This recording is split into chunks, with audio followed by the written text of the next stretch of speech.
Madame, monsieur, je vous en prie, après vous, et bienvenue dans C'est un monde. Cette semaine, c'est la politesse qui est à l'honneur ici, et oui, on a voulu s'intéresser de plus près aux règles de savoir-vivre au-delà de nos frontières. Quels sont les usages à adopter, ou pas, chez nos voisins, bonjour, s'il vous plaît, merci, etc. Est-ce que ce sont des mots courants ou au contraire rayés du vocabulaire? Quel est le pays le plus à cheval sur les bonnes manières et quel est le moins bon élève? C'est ce que nous avons demandé à 4 de nos correspondants, et en raison du décalage horaire avec certains d'entre eux, toute la séquence qui suit a été enregistrée. Et pour cette grande leçon de courtoisie, voici nos professeurs du jour. Il y a là Nicolas Bertrand qui nous attend à New Delhi, Amaury Guibert qu'on retrouvera à Berlin, Alain Chalvron qui est notre correspondant en Chine. Il a fait le déplacement jusqu'au Japon, il n'a pas eu tort. Et enfin François Baudonnet qui nous donne rendez-vous à Rome. Alors tout de suite, on s'envole pour New Delhi. Et en Inde, vous allez le voir, les règles de politesse sont très codifiées. Elles font même partie du quotidien. Enfin, ça c'est en théorie, parce qu'en pratique, il y a encore beaucoup de boulot. C'est ce qu'on va découvrir avec vous, Nicolas. Mais pour commencer, on va vous demander un petit cours de savoir-vivre à l'indienne. Quels sont les usages les plus courants là-bas? Bonjour. Namasté, William. Voilà, ça c'est un très bon exemple de la politesse indienne. Vous connaissez certainement ce mot, namasté, et ce geste qui veut dire bonjour. Eh bien, littéralement, cela veut dire « je m'incline devant le divin qui est en toi », rien que cela. Eh bien oui, ici en Inde, la politesse, c'est comme ça, c'est avec beaucoup de déferment, beaucoup d'emphase que l'on s'exprime. Et ce sont réellement les aînés qui sont les chefs, les maîtres dans la maison, dans la famille. Ce sont eux qu'il faut respecter le plus.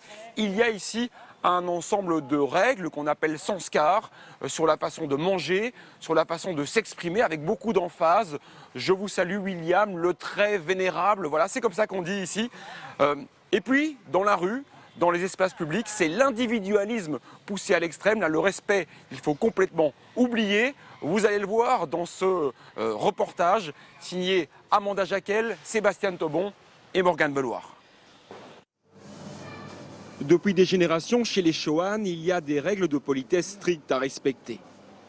Ici, par exemple, c'est le pranam, la plus respectueuse des salutations, toucher les pieds des aînés et recevoir leur bénédiction. Mais ce n'est pas tout. Dans les familles indiennes, les bonnes manières, c'est sacré. Ici, à table, on mange avec ses mains, mais attention, pas avec n'importe laquelle. On mange avec la main droite. Ça a toujours été comme ça. Parce que ma main droite est pure, donc on fait tout avec.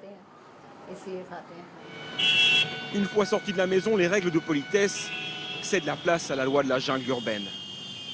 Au milieu des klaxons, c'est une bataille perdue d'avance pour les piétons. Faire la queue, n'y pensez même pas. Ici, on joue des coudes. Allègrement. À Delhi, les gens ne font pas attention aux autres. Tout le monde doit aller au bureau. Alors si on ne se pousse pas, on ne peut pas entrer dans le bus. Et on aura des ennuis au travail. Ce n'est pas possible ici d'être poli. Cracher dans la rue, ça fait partie du quotidien. Oui, je sais, c'est pas bien de cracher en public. Mais il y a tellement de poussière ici, et puis je ne vais quand même pas cracher dans mon auto. Uriner en public, les hommes ne s'en privent pas. Mais ça ne plaît pas à tout le monde. Dans la mégalopole de Bombay, c'est désormais la chasse aux arroseurs. La méthode est radicale. Dans ce clip choc, un groupe d'activistes masqués nettoie la ville à l'aide de camions-citernes. Sanjeev Prakash a le même objectif, mais de manière beaucoup plus courtoise. C'est avec de petits autocollants que le dandy tente d'éduquer ses concitoyens. Prenez donc quelques autocollants. Celui-ci, par exemple. Les femmes d'abord. En 2013, fatigué par les incivilités, un groupe d'intellectuels fonde Delhi Polite. Pour eux, la surpopulation explique en partie le manque de politesse. Delhi, c'est une grande ville qui a grossi très vite ces 20-30 dernières années. Elle rassemble des gens de tout le sous-continent, de l'Inde entière, qui ne partagent pas les mêmes codes culturels. Les règles de la courtoisie, la politesse, cela met du temps à se développer. Dans cette école privée de New Delhi, les professeurs ont décidé de tout miser sur l'éducation dès le plus jeune âge. Tous les jours, ces élèves de 3 ans ont droit à une petite leçon de politesse. Au programme aujourd'hui, le fameux namasté qui signifie bonjour.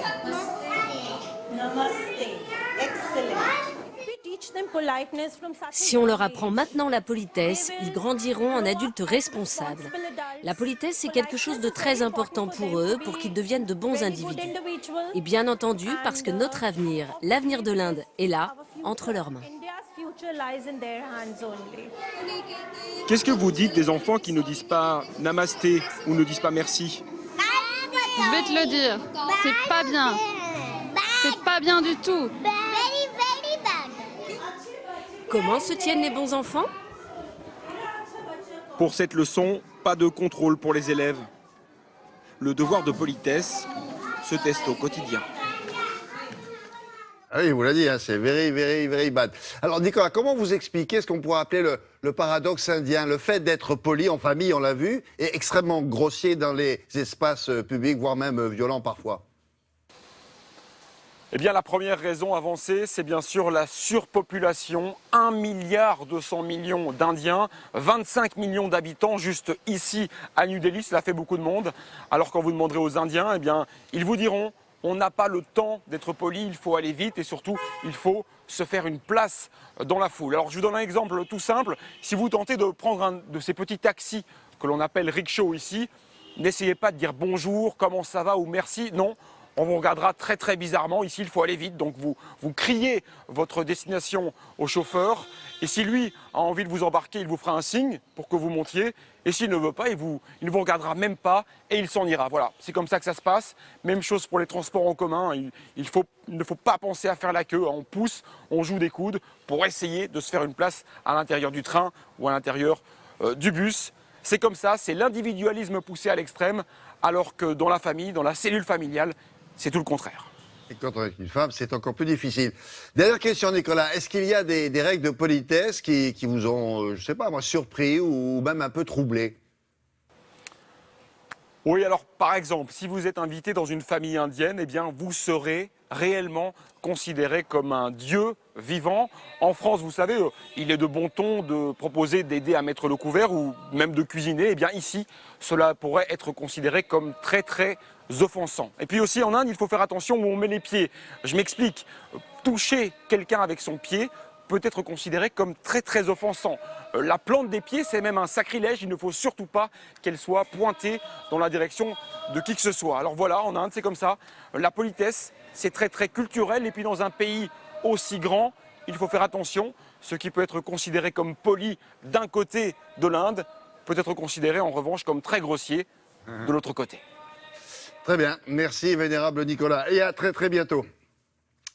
Allez, le voyage continue. Tout de suite, direction Berlin. Alors, quand on parle de nos voisins allemands, il y a plusieurs clichés qui refont surface. Vous les connaissez quasiment tous. Je pense notamment à la rigueur, la discipline, le respect des règles, etc., etc. Alors, du coup, Amaury, on aurait tendance à croire que la politesse, c'est presque une seconde nature chez eux, non? Bonjour, Amaury. Bonjour William, bonjour à tous. Eh ben en fait, pas du tout, parce que la politesse, ici en Allemagne, ça n'a pas la même signification qu'en France. Alors c'est vrai qu'au premier abord, les Allemands, ils peuvent sembler polis. Par exemple, William, si vous appelez un ami allemand ici en Allemagne, eh bien la première chose qu'il va faire après avoir décroché son téléphone, c'est de se présenter en donnant son nom. Ça, c'est quelque chose de typiquement allemand et c'est vu comme une forme élémentaire de politesse. Après, si la discussion se poursuit, ça va être un peu plus compliqué, parce que les Allemands sont aussi réputés pour être très directs, très francs. Ils disent les choses franchement, même les choses qui fâchent, et ça peut surprendre quand on n'est pas habitué. Et même dans la rue, dans les rapports au quotidien entre les gens, eh bien ces rapports sont assez durs, sont assez difficiles. La politesse, elle se niche pas vraiment à chaque coin de rue, comme vous allez le constater dans ce reportage réalisé par Céline Dupeux avec Brice Boussoir. Pour savoir si les Allemands ont un minimum de savoir-vivre, nous avons réalisé le test de la porte. La porte battante à l'entrée d'un grand magasin. Et cette question, les clients qui entrent et qui sortent font-ils vraiment attention au suivant? Bien sûr que je tiens la porte, toujours. Quand il y a des poussettes et des enfants, ou quand quelqu'un me suit, je tiens la porte. Sauf qu'entre les discours et la réalité, il y a comme un fossé. En quelques minutes, nous réalisons que le savoir-vivre s'arrête au seuil du magasin, même pour les poussettes. Je crois qu'on est traité comme on traite les autres. Les Allemands seraient donc impolis. Dans ce parc du centre de Berlin, beaucoup peuvent en témoigner. Florilège. Dans le métro, c'est tous les jours. On le vit vraiment. Quelqu'un qui vous prend la place que vous vouliez ou quelqu'un qui force le passage à la porte. Je marche ici, sur le trottoir, et je me fais chasser par un cycliste. Je trouve ça vraiment mal poli.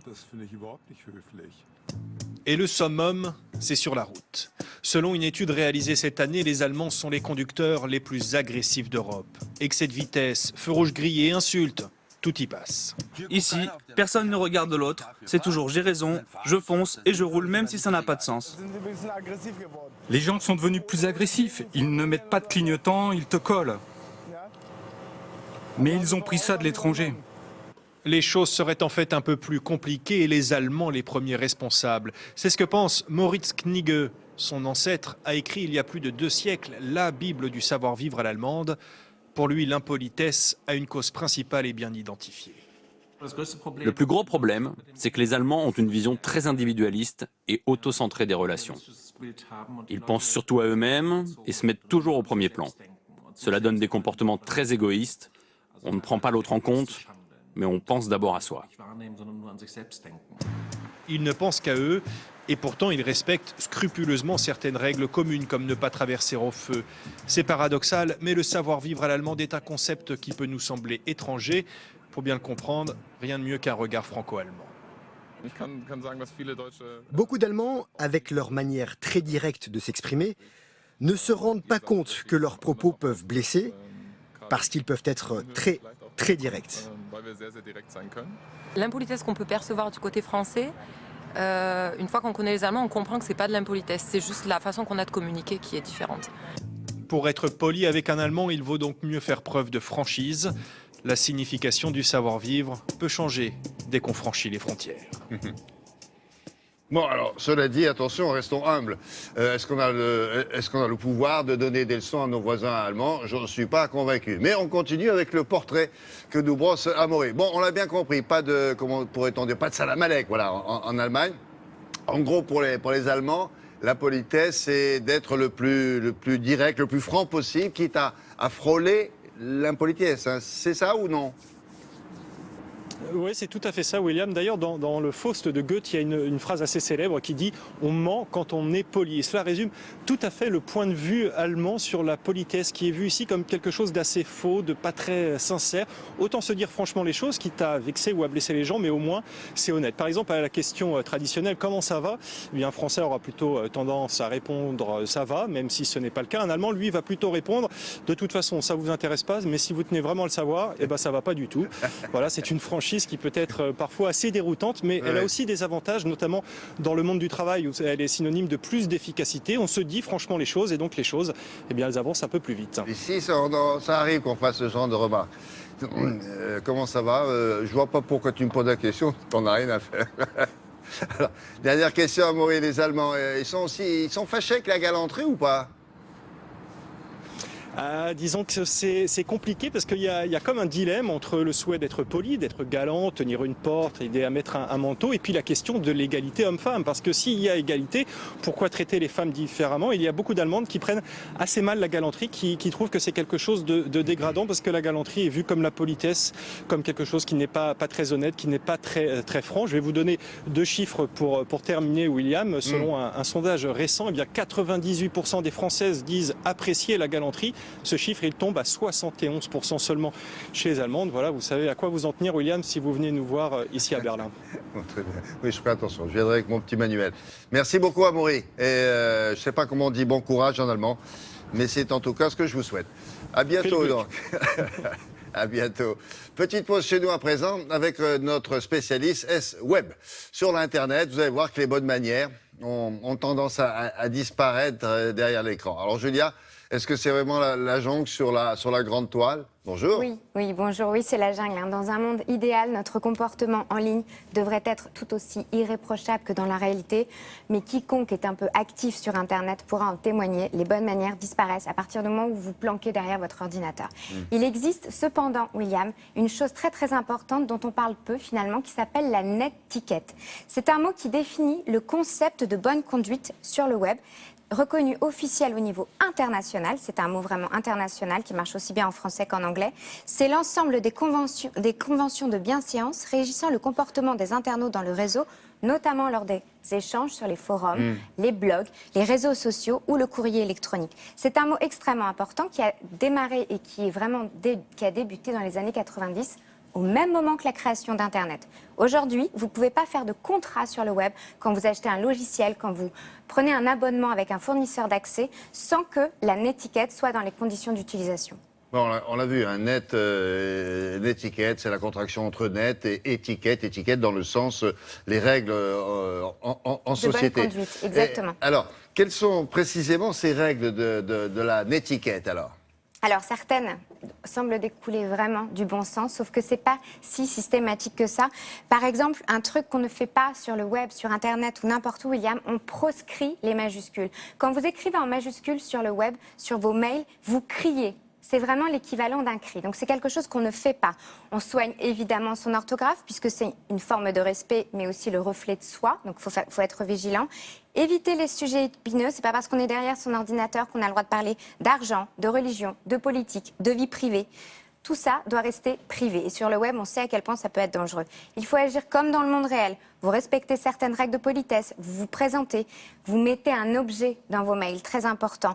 Vous indiquez toujours l'objet. C'est vraiment la base, normalement, pour n'importe quel courrier que vous écrivez. Donc, comportez-vous de la même manière sur Internet.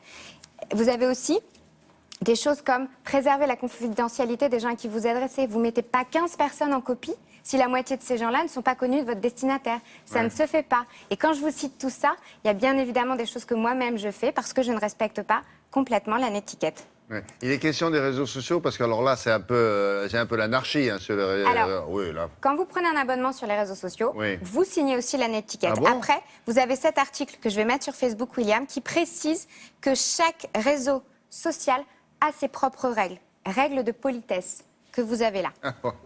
Bon, il y en a certains qui ont dû oublier de les lire. Hein. Exactement. La première règle, William, sur les réseaux sociaux que les gens oublient beaucoup, c'est qu'on ne s'auto-congratule pas, on ne like pas ses propres publications. On s'oublie un petit peu, quoi. Ça, ce serait bien. Ouais. Puis il y a par moments des vents de haine aussi qui se promènent, non? Exactement, c'est ça. Bon. Et ça, on est très loin de la politesse, là, Je évidemment. crois, ouais. Bon, très bien. Merci beaucoup, Julia. Bien cordialement à vous. À bientôt. Allez, cap sur l'Asie maintenant. Parce que s'il y a bien un pays qui incarne, pour nous, Européens, le comble de la politesse, c'est le Japon. Oui, là-bas, on ne transige pas avec les bonnes manières, vous allez voir, à tel point qu'il y a même des formations qui leur sont consacrées. C'est ce qu'on va voir maintenant avec vous, Alain de Chalbron. Vous avez assisté à un cours pour le moins insolite, celui de la courbette. Alors, c'est plus compliqué qu'il n'y paraît. Bonjour, Alain. Bonjour William et bienvenue au pays du soleil levant. C'est tout un art, la courbette japonaise. Et ce cadre en formation s'entraîne des heures durant à la faire bien. Ni trop obséquieuse, ni trop cavalière, au juste niveau qui convient à la personne qui la reçoit. Le professeur jugera impitoyablement le résultat de cet entraînement. Ça n'est jamais assez bien, tous des nuls. Allez, entraînement collectif et que ça saute.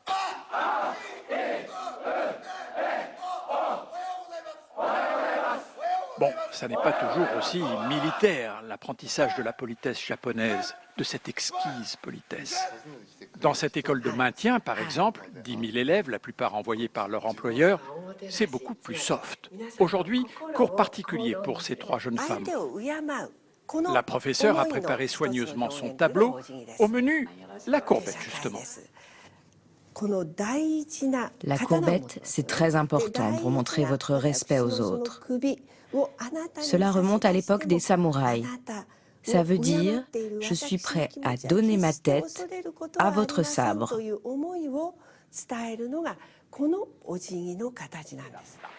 Bigre, ça fait froid dans le cou quand on y pense. Mais puisque même l'empereur s'y prête, vous remarquerez que la courbette de Sa Majesté est toujours moins inclinée que celle de son interlocuteur. Normal. Plus la pose est longue et l'inclinaison forte, et plus grand est le respect que vous montrez.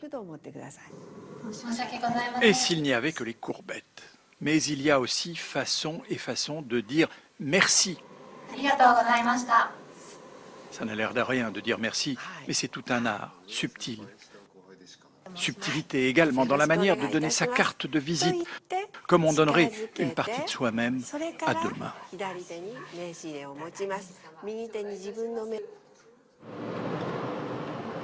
La politesse japonaise, c'est aussi une certaine tenue, gants blancs et dentelles pour les chauffeurs de taxi.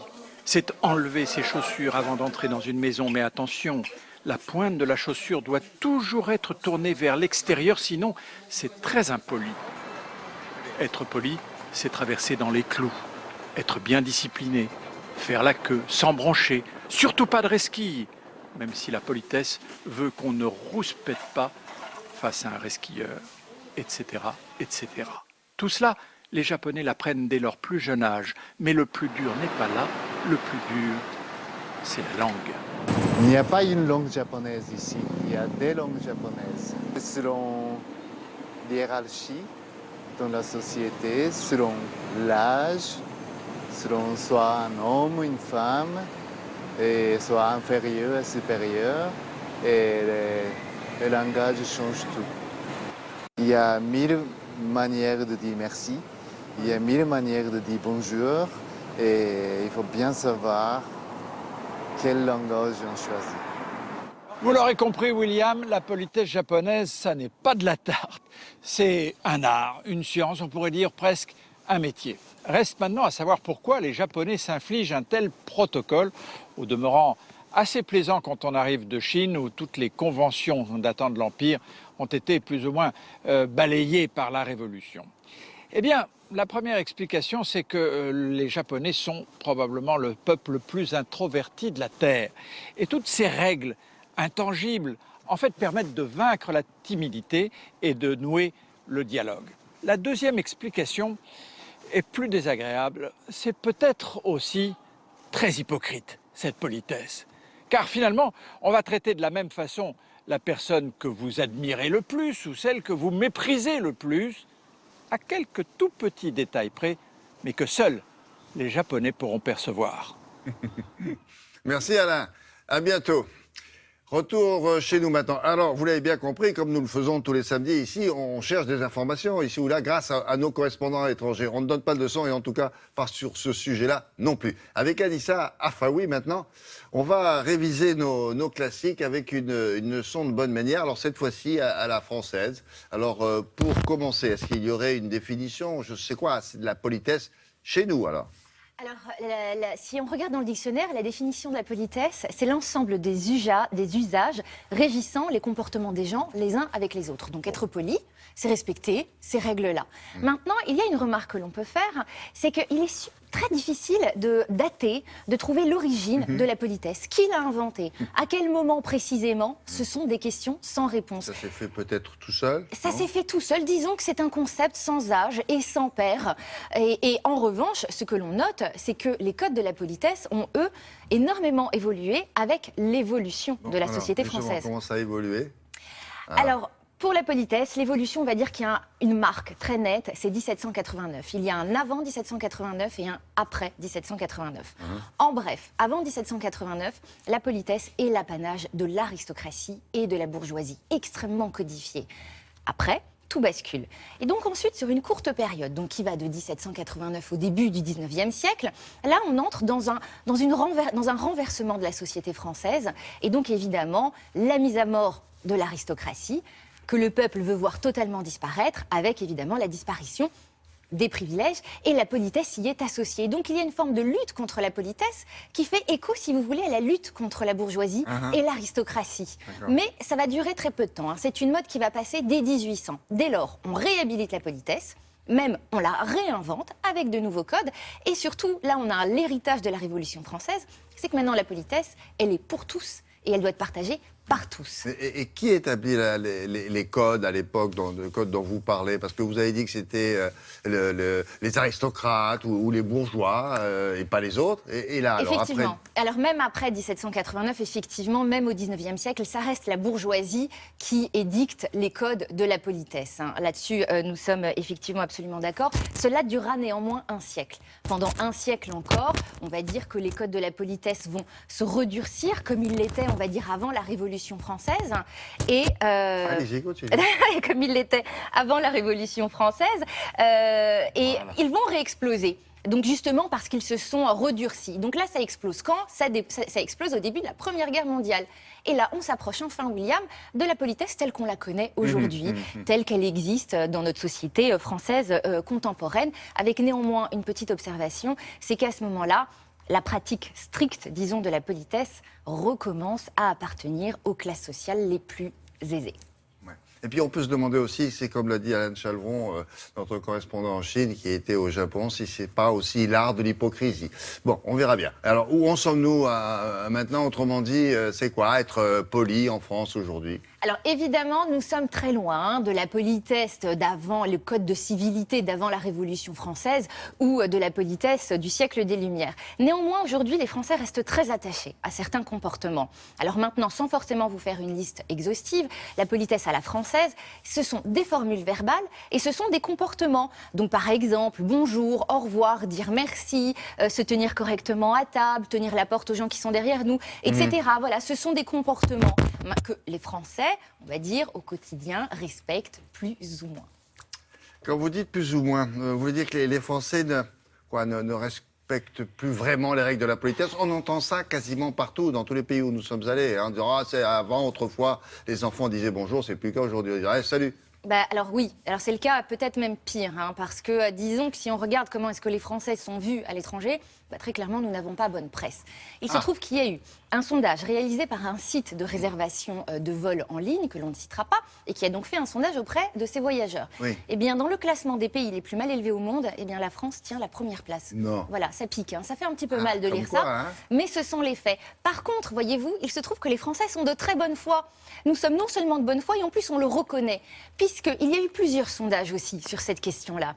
Et les Français, donc, le reconnaissent. Et pour ne vous citer qu'un seul sondage, on va parler d'un sondage Ipsos qui a été réalisé en 2011. Et puis, à la question, dans votre vie personnelle, quel sujet vous cause le plus de difficultés ou de stress? Eh bien, à 60%, les Français répondent le manque de savoir-vivre et l'agressivité des gens. Conclusion, c'est très positif. Puisque si on prend en compte que la politesse est inscrite dans l'histoire française et donc inscrite dans l'ADN des Français, il ne nous suffit plus que de nous reprendre et réapprendre peut-être à donner aux autres ce que l'on souhaite pour soi-même et tout ira pour le mieux dans le meilleur des mondes. C'est ça. Bonne chance. Oui. Merci Anissa. Merci à vous. Avec nos compliments les plus distingués. Et les plus affectueux aussi. J'ai enlevé ses cheveux parce que ça tombait sur le micro, donc ça faisait du bruit. Et le monsieur ingénieur du son disait, voilà. Alors, pour la dernière étape du jour, il faut tout expliquer. On s'envole pour Rome. Et alors, chez nos amis italiens, vous allez voir que chacun a une notion, comment vous dire, très personnelle de la politesse, surtout au volant. Buongiorno Francesco, comment ça va? Et pour commencer, est-ce qu'il y a beaucoup de différences ou de ressemblances avec la France dont on vient de parler? Oui, bonjour William. Alors il y a effectivement entre l'Italie et la France des différences et des similitudes. Eh bien les similitudes tout d'abord, c'est qu'évidemment les Italiens disent ciao comme nous. Bon, alors vous allez me dire, si nous disons ciao, c'est que nous l'avons pris aux Italiens, c'est vrai. Mais ici, ciao, ça veut dire aussi bien au revoir comme nous, que bonjour quand on rencontre quelqu'un, quand on rencontre un ami, on dit ciao. Alors il y a un autre élément qui est important, je crois, pour la politesse des Italiens, c'est l'importance qu'ils donnent au titre. Dès que vous êtes Bac+3, ici, ce qui est quand même le cas d'un certain nombre de personnes, eh bien vous êtes dottore. Dottore, eh bien ça veut dire tout simplement docteur, absolument pas docteur en médecine, mais c'est très important pour les Italiens d'avoir ce titre. Tout le monde va vous le dire, quand vous montez par exemple dans un taxi, si vous êtes habillé en costume cravate, tout de suite on va vous dire buongiorno dottore. Et regardez le reportage que nous avons fait à ce sujet avec Florence Crimon. Milvio a 23 ans, il étudie à Rome et il est déjà dottore, docteur. Il n'est absolument pas médecin, mais diplômé d'une licence de droit, Bac+3. Les Italiens sont fiers de leur titre et ils l'affichent. Je te montre le titre sur les interphones. Alors, on va voir ici, voilà. Ici, il y a un dottoressa, c'est le féminin de docteur. Pour nous, c'est un signe de prestige, ce titre. L'Italie regorge de titres en tout genre. Il est fort probable que cet homme, dans la vie de tous les jours, se fasse appeler ingénieur, celui-ci géomètre ou architecte, et celui-là professeur ou avocat. Et au bar du coin, le titre l'emporte même sur le prénom. Buongiorno dottore, come va? Tutto bene? Michele travaille dans ce bistrot et pourtant, lui aussi est docteur en économie. Prego.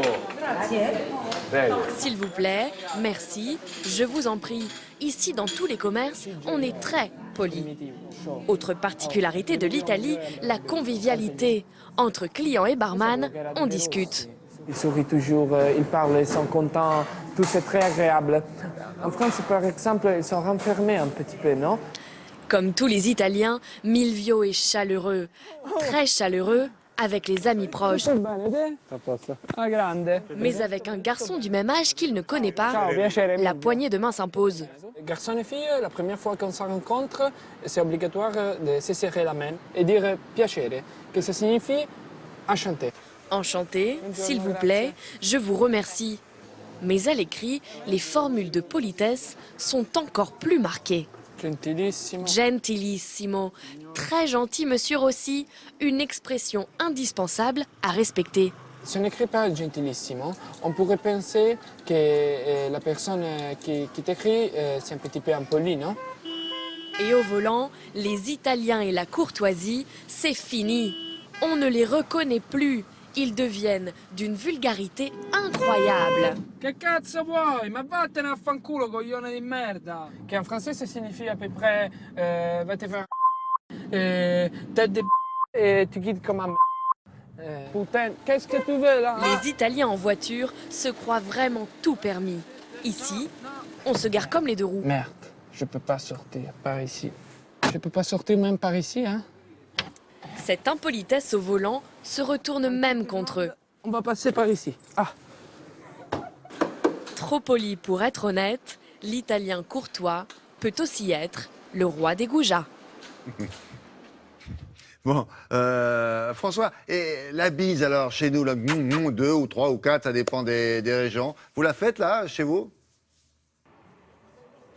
Oui, alors la bise est importante en Italie, mais je dirais elle est moins importante en Italie qu'en France. Au passage, d'ailleurs, notons qu'on fait ici aussi, comme dans la plupart des régions françaises, on fait 2 bises. Mais elle est moins importante parce que c'est du domaine du privé, c'est du domaine de l'intime. Par exemple, un Italien ou une Italienne qui arrive le matin au bureau ne va pas faire, comme nous le faisons, nous parfois, toute une série de bises à tous les collègues. Alors, il y a quand même quelque chose d'assez drôle par rapport à la bise. Il y a une différence. Et quand un Français ou une Française vient ici en Italie, parfois il est surpris.